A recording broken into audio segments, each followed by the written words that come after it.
Are Locked On Bearcats, your daily podcast on the Cincinnati Bearcats, part of the Locked On Podcast Network, your team every day.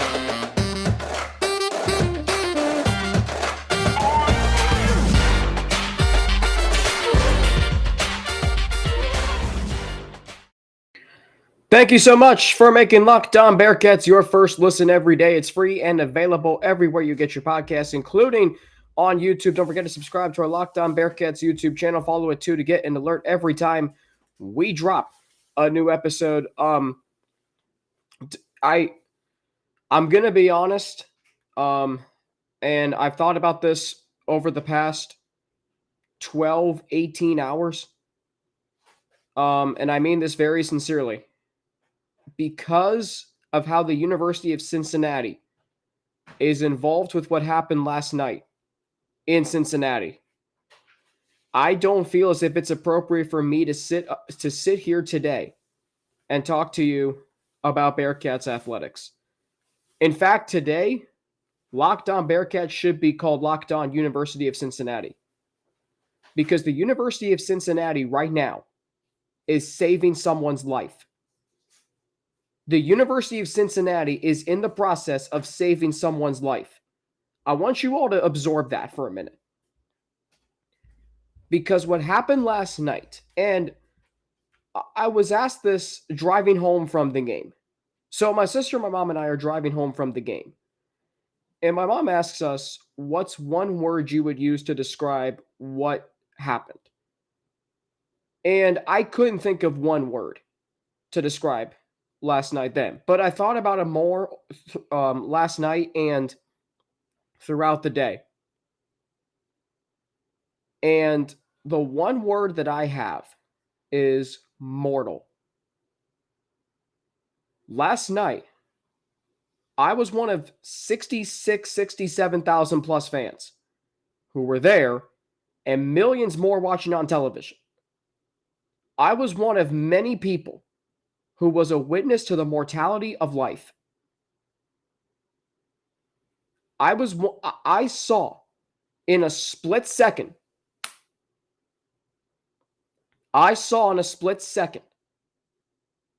how quickly someone's life can change in a football game. That's what I saw last night at Paycor Stadium. And it was probably the scariest thing I've ever seen. And I was there earlier this year when Tua Tagovailoa was knocked to the ground, concussed. I was there when Ryan Shazier was paralyzed. Thankfully, by the grace of God, he's walking again. I've seen a lot of horrific events at Paycor Stadium, Paul Brown Stadium, but never what I saw last night. I think about what happened last night, and I think about, my family has been through losing a loved one, and it's horrible. It is horrible. In this instance, a human being, 24 years old, his life almost ended on a football field. His life almost ended in a place where most of his life has been consumed. 24 years old, second year in the league, has a chance to be a part of a team who could win the Super Bowl, playing in the biggest game of the year, both for his team and the NFL. And now, as I sit here today and record a podcast about the Cincinnati Bearcats, it is appropriate for me to mention what happened last night, my thoughts on it, my reaction to it, and I don't feel as if it's appropriate for me to sit here today and start off the show by talking about Bearcat athletics. Because yes, you, the audience, you want me to come on and share my thoughts about Scott Satterfield or Wes Miller or anything else that's big around Cincinnati, the Big 12. You know, can TCU pull an upset against Georgia in the national championship? And is Cincinnati going to a conference with a national champion? Is Cincinnati going to be able to be competitive in the Big 12 now in both sports? But you know what? What we saw last night, and I said this on Twitter. I said on Twitter that I love sports and life. The latter was more important last night. It should be that way every night. It should be that life is more important than sports. Last night, a high-stakes game was postponed, cut short, because someone nearly lost their life on a football field. And if you are someone who wanted the game to continue, and I think a lot of us did, if you are someone who wanted the game to continue even after the game was postponed, I would ask you to put yourself in the mindset of the players and think about what they're going through. Think about what someone like Tre'Davious White and Tremaine Edmonds and Jordan Poyer. Think about Leslie Frazier, Buffalo's defensive coordinator. I think that this point has been brought up several times since what happened last night happened. That player, Damar Hamlin, is probably his teammates and coaches are around him more than their families. That is something to think about. Their brother is fighting for his life. And if you didn't watch Ryan Clark on SportsCenter last night, you missed a candid, unfiltered analysis. Because this was more than just your average scary injury. If there is a such thing as an average scary injury, which there really shouldn't be. And I sit here today, and the University of Cincinnati Medical Center, which has a level 1 trauma center. And so many people on Twitter have commented that is why they are so thankful that Damar Hamlin is where he is. Because he is getting the best care. And while there isn't any update right now, I would just, as we see on Twitter, continue to pray. And how quickly Twitter changed last night. How quickly Twitter changed. I saw things trended on Twitter during a football game that I never see. I'm sitting in Paycor Stadium, section 110, row 24, seat 22. And we see someone go down. We don't know who it is. We see the stretcher come out right away.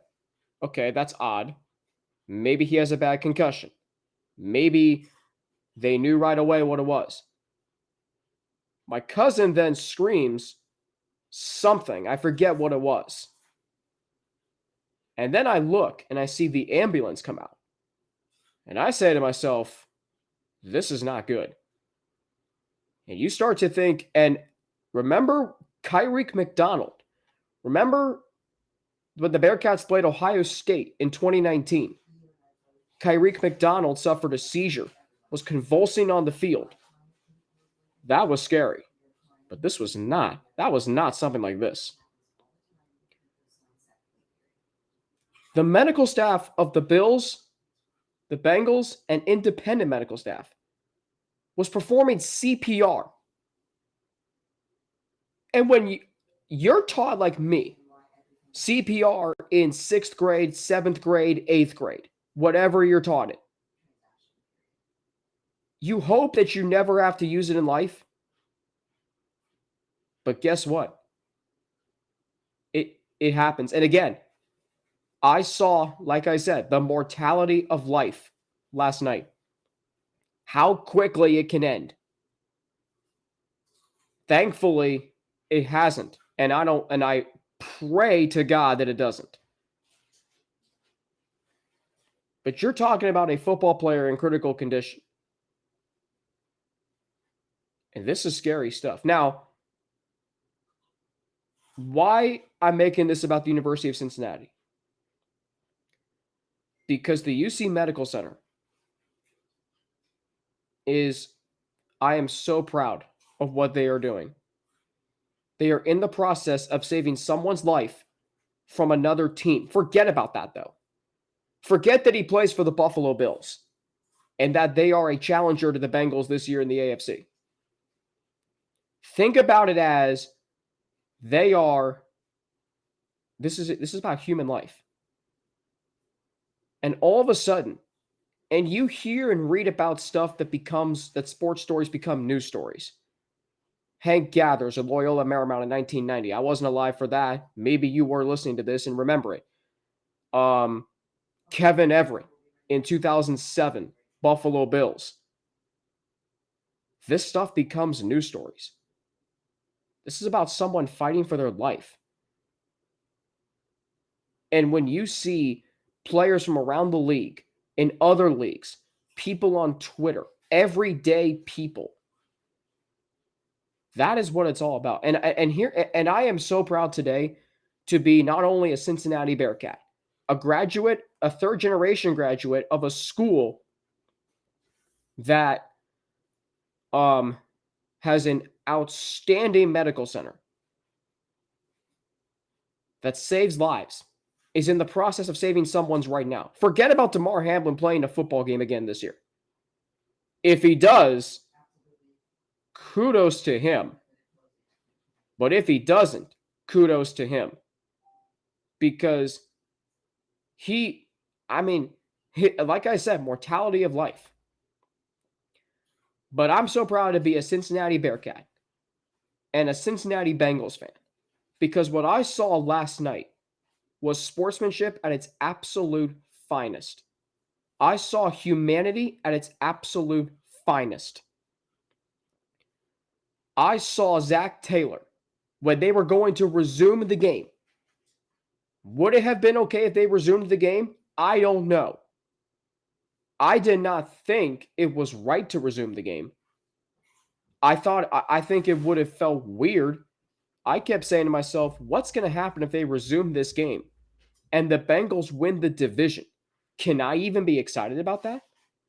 The answer probably would have been no. So Joe Burrow's warming up. Stephon Diggs reportedly was rallying the Bills on their sideline. Sean McDermott was getting his team ready. And Zac Taylor, who years ago was clowned and criticized for saying things about culture and connectedness and closeness and anything along the lines of that, and he wasn't winning football games. And you clowned him because, they were close, whatever. Let me tell you something. There's a reason why he built this team the way he did and this organization. Zac Taylor, who has 4 young kids and a wife. Sean McDermott's married with kids, I believe. Zac Taylor sensed this is not right. And you can be mad that he maybe played the biggest role in the game being postponed last night. You can be mad, whatever you want. I don't care. You know what Zac Taylor showed me? Even in a Monday Night Football, the biggest Monday Night Football game in 25 years, in my lifetime, let me tell you, from being at that game, that place was as alive as I have ever heard a sporting event in my lifetime. Ever. And then instantly, dead silence. 67,000 plus fans screaming.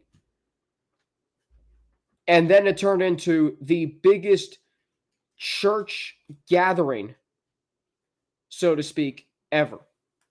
Everybody praying. I mean, if what the my lasting image, and this is something you never see at a football game. I've never seen.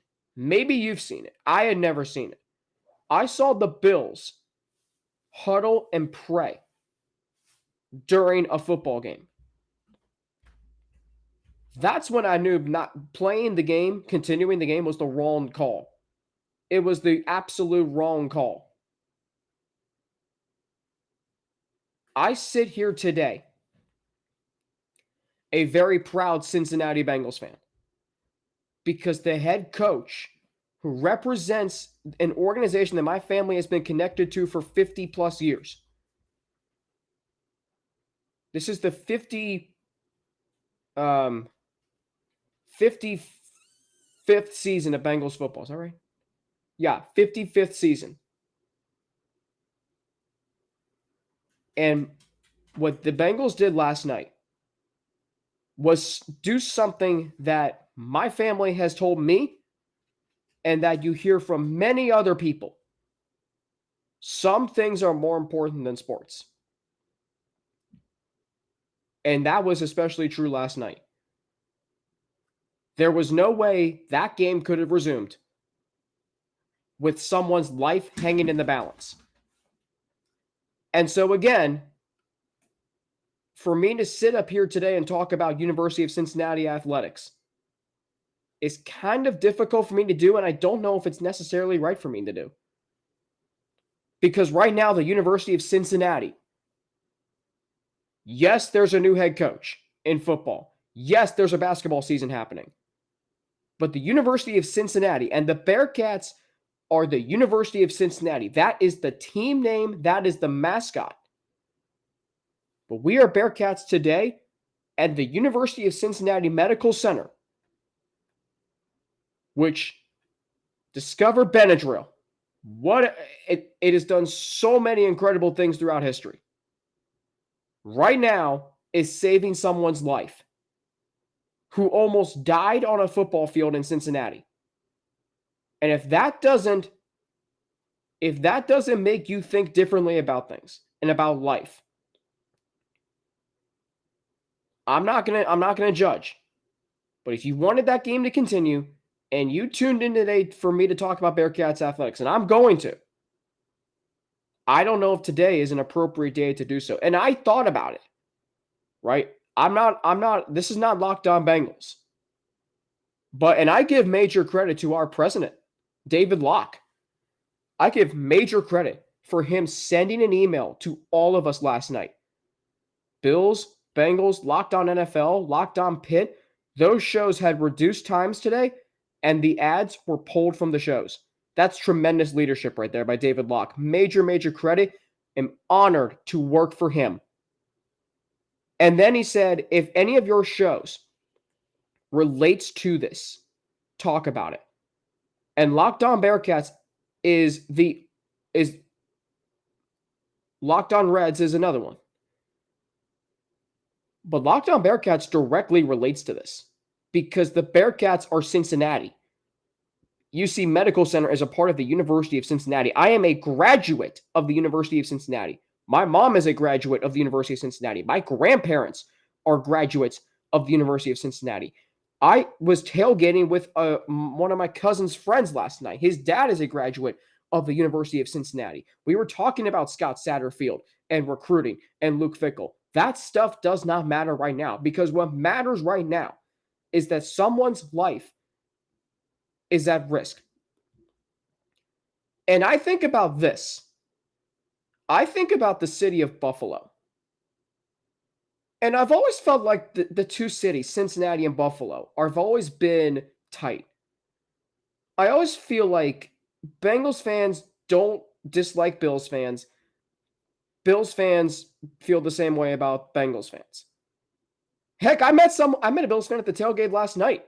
Mutual respect between us. And I think about what that city has been through in this year alone. The mass shooting in May.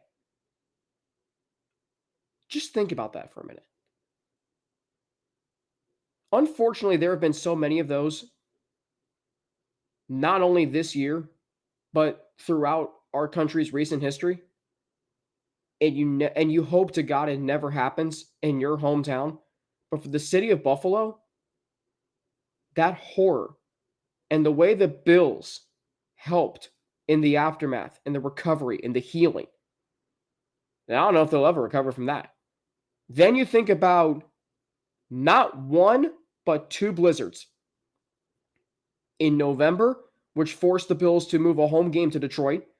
And December, the Bills came back from a game in Chicago and snow just falling. Dozens of people died.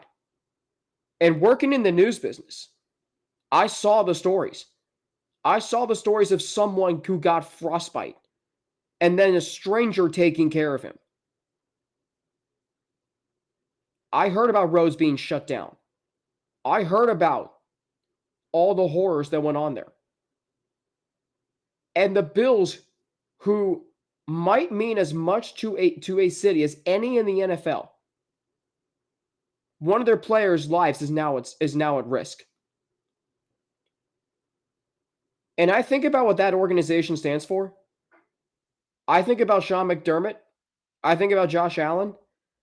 I think about Brandon Beane. That organization is one of the most well-run organizations in sports. In the NFL. That city has been through a lot. And now this. We turn to sports to escape. Right? Remember when COVID-19 hit? And throughout history, when there's been war, when there's been 9/11, when there's been anything, what do we turn to escape and unite? Sports. When COVID-19 hit, you couldn't do that. Last night was the first time, other than COVID-19, since 1971, or one of the first times, where an injury so severe prompted the postponement of a football game. And not just any football game. I'll acknowledge that it was a high-stakes football game. I will acknowledge that. But that doesn't matter. How can you have to understand, yes, football players are tough and macho and all this and that. I get all of that. But you know what I also get? They have mental health. Right? And when you see one of your teammates almost die on the field, how can you continue to play? It was not right to resume the game last night. Is it right to resume the game eventually? I don't know. The Bills flew back to Buffalo. Rightfully so, man. Some stayed behind to go be with Damar Hamlin, which I'm seeing that his toy drive, which had a $2,500 goal, that's now nearly $4 million. That's how much people care about Damar Hamlin. And for me, I am a part of Houday Nation. My whole family is. But today, we're a part of Bills Mafia. We are a part of the city of Buffalo. I've watched that city overcome a mass shooting, 2 blizzards, and one of their beloved players almost dying on a football field. And because it is what is happening, is still fighting for his life. Yes, his vitals were back to normal last night, according to his marketing rep. But there's still, no update yet at the time of this recording that I've seen. This is just, again, we turn to sports to escape. But there is a time and a place to understand that life is bigger than sports. And because this is a daily Bearcats podcast, the Bearcats are the University of Cincinnati. And right now, they are in the process of saving someone's life. For me to sit up here today and talk about Bearcats athletics, I did not think that was right. And I am sorry if you disagree with me on that. That is totally fine.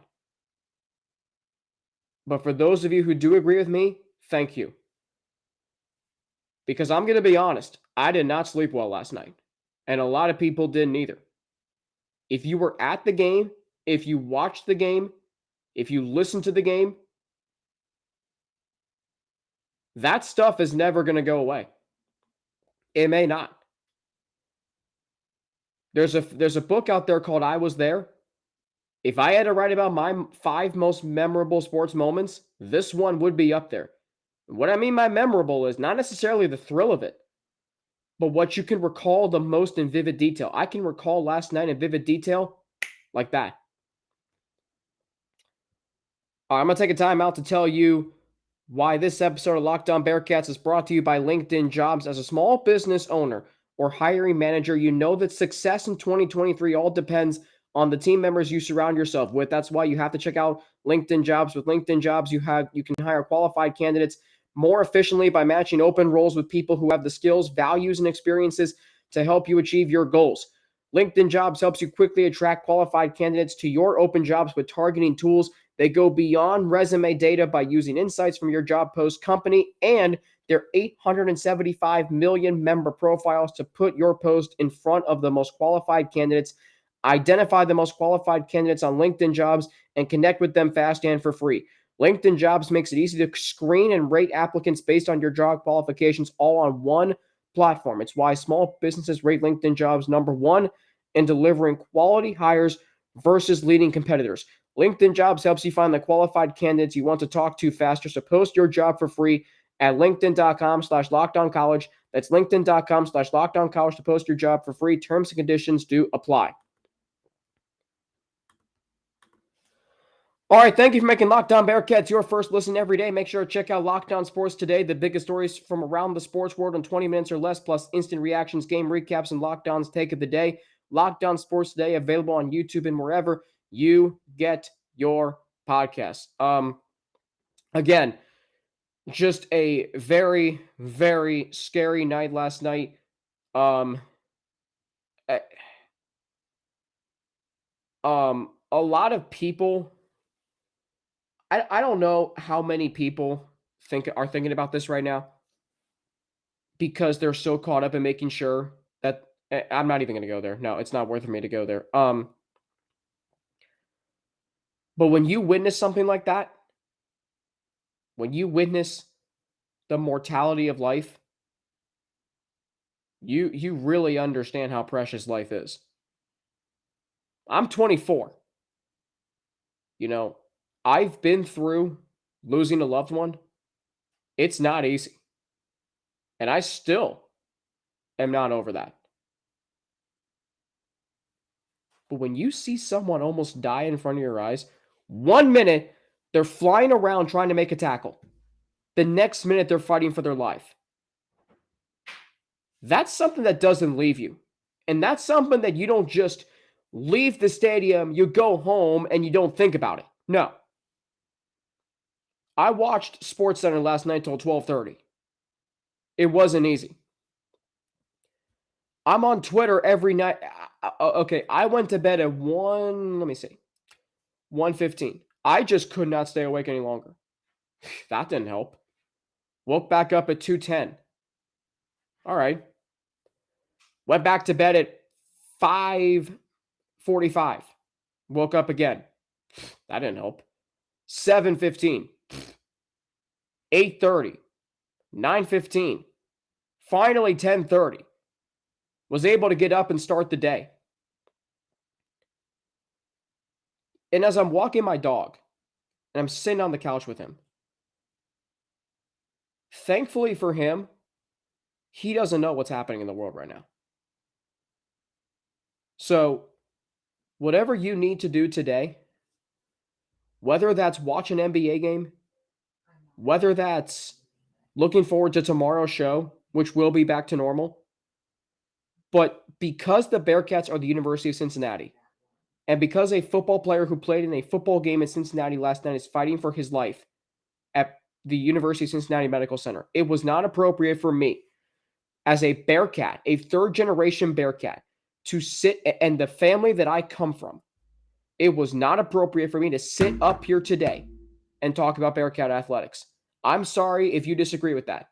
I totally get where you're coming from. I respect your opinion. I really do. But for those of you who do agree with me and understand, thank you. because there is a football player fighting for his life at the hands of the University of Cincinnati Medical Center staff. Level 1 trauma. Just think about those for a minute. So whatever you do today, after you listen to this, whatever you do for the rest of the day, the week, this year, pray for Damar Hamlin, pray for his family, pray for his teammates, the Bills, and the city of Buffalo, because they need you right now. And I am now a part of Bills Mafia and what they stand for. Wow. These last 24 hours have been just a whirlwind of unrealness. That is going to do it for me today here on Locked On Bearcats. I had a show planned for today. I'm going to move it to tomorrow. I don't even feel if it's appropriate for me to tease tomorrow's show. But I will. There were two things I noticed over the weekend that could spell rough life for the Bearcats in the Big 12. One on the football field, one on the basketball court. We'll get to those tomorrow. Russ Heltman joining me later on this week. Potentially Josh Neighbors and a recruiting expert joining as well. I'm on Twitter at Frankie_Natty with 2 N's, NNATI, Instagram, AlexFrank9_ and email at alex3frank@gmail.com. Hey, thanks for making, Locked On Bearcats your first listen today. Now, make Locked On Sports Today your second listen. Peter Bukowski brings you the biggest stories from around the sports world in 20 minutes. Get the analysis and opinions before anyone else with our local and national experts and insiders. Locked On Sports Today podcast, available on YouTube and wherever you get your podcasts. Once again, for Locked On Bearcats, I'm Alex Frank. Have a great rest of your day. Please keep Damar Hamlin and the Buffalo Bills and the city of Buffalo in your thoughts and prayers. And I would also recommend keeping T. Higgins in your thoughts and prayers today, because he was tackled by Damar Hamlin. He was right there. Please keep him in your thoughts and prayers as well. For Locked On Bearcats, I'm Alex Frank. Have a great rest of your day. Please pray for Damar Hamlin, the Bills, and the city of Buffalo. And I'll talk to you tomorrow right here on Locked On Bearcats.